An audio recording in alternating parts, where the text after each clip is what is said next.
Hindi tawag na mamuka man na. Okay. More body mechanics na siya. Kung ang muling technique mo, all you have to do is to twist your hand.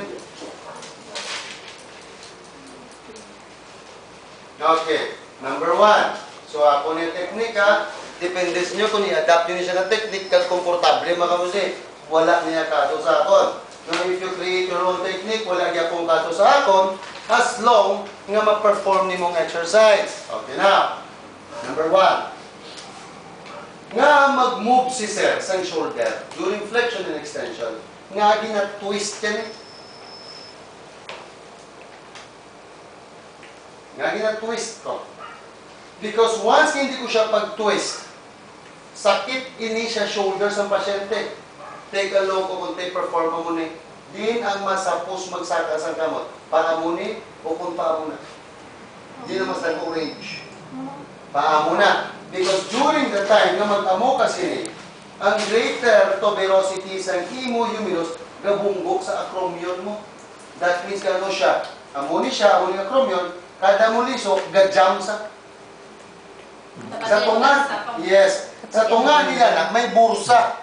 Once kasigi na sa jump kang mag-slide, may tendency ma-irritate ng bursa. It will create what you call the condition known as bursitis.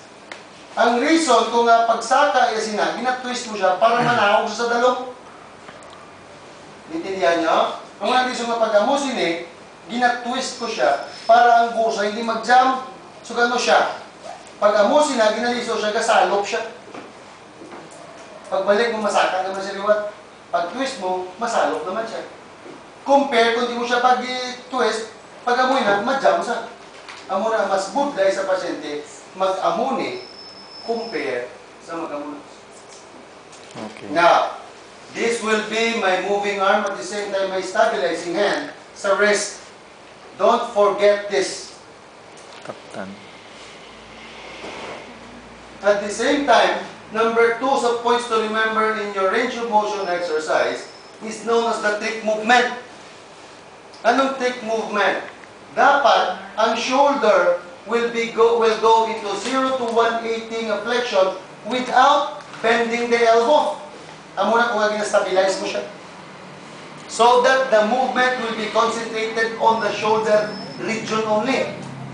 If you don't stabilize the elbow, ang tendency paglabot tikoon niya niyo.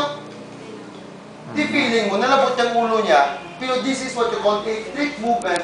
She's not using the full flexion of the shoulder, but she's using the accessory movement of the elbow to reach her head. That means, stabilize the elbow. Okay? Klaro siya hindi. Number 1, flexion and extension of the shoulder. Hold, stabilizing arm and moving arm, stabilizing arm to the elbow. No? Flat first, ha? Flat. Pagkat tumude, twist. That is 1. Balik. 2. Balik. 3. This is flexion. The reverse of flexion is extension. Until you reach 10. Okay? Klaro siya hindi. Second is the abduction and the adduction. 10 times. Abduction and adduction, same hand placement. Take note, pag lapote, ginatwist mo siya. Why? Kung amuni, do you think comfortable sa imo? Hindi. Therefore, ang imo movement from here, you twist against the shoulder. And take a look. No? Dapat, no? Ang imo movement must be in anatomical planes. C-axis. Hindi ba? Frontal, coronal plane. Hindi pwede nga mag-amo ka na. This is a wrong movement. Dapat maagigit siya sa anatomical planes. Therefore, imuon mo. As a caregiver, you must place yourself in a safe position. At the same time, ang mapaayon, ikaw, hindi siya. Alala mo na, mag-isusot, ikaw mo ka dito. Ano mo? All you have to do is to... Yes. Dapat twist the yourself. Yes, oh. So, piyak ka mo man, sir, na. Oh. Okay. That is abduction and adduction. away from the midline, abduction, towards the midline, adduction. Okay? Next, horizontal abduction, a type of abduction and adduction, but it occurs in a horizontal plane. That means horizontal mo. So therefore, you change your hand from this position to this position. Why? So that the patient will be safe. During the mo na, basi kung taman ka, ano si mo, maigo mo siya.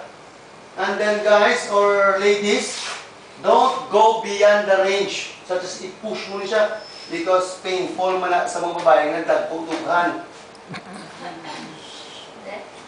Okay? Now, so from this position, from flexion extension, from adduction, from this position, you change position on this. Palm up. Palm up. Okay. 1. Ang wala naman gamiton mo sa... 2. 3. Until you reach 10. Again, sir, mo man, sir. Sa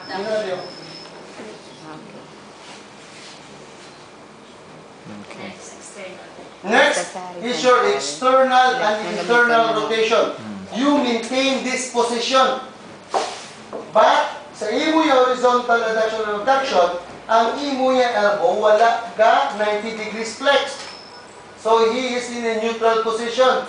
So, sa horizontal abduction and adduction, ang imo elbow must be in 90 degrees and the shoulder must be in 90 degrees. Don't do this. Don't twist your body, but twist your body through your leg.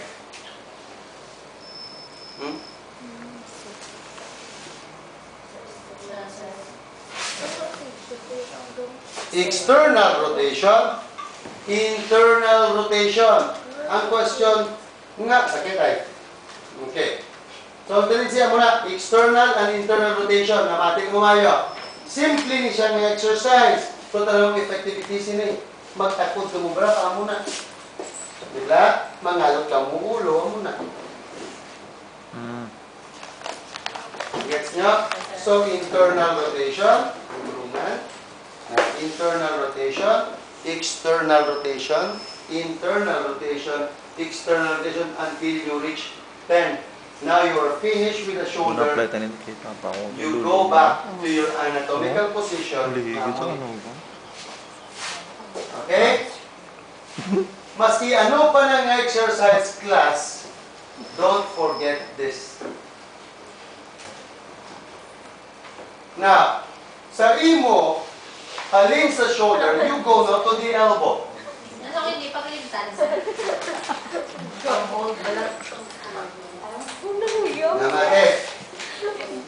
From this hand placement, you can perform your elbow flexion. Naman. Pwede ka dito? Hindi ka mo mag-move yan. Mag-move ka muna. This is not pure flexion. But together with your external rotation of the shoulder. Pati na yan. Payos mo na muli. Gets? Pero mga bulian.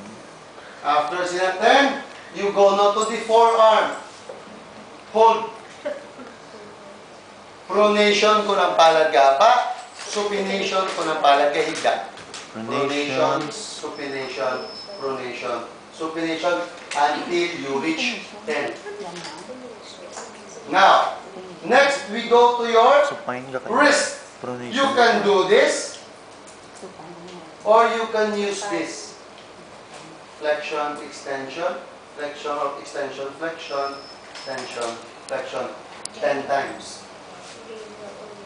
Okay? After the flexion extension of the wrist, you go to the radial and ulnar deviation. Now, sa inyo anatomy ng sasagwa radius, ang sasulod ulna. So therefore, do not clip the thumb. Leave the thumb free. So di ka kapit. Once the direction is towards the radial side, it is called as radial deviation. Once the direction of movement goes to the ulnar side, it is called now as ulnar deviation. So, radial, ulnar, until you reach. Pronation, supination. Gets?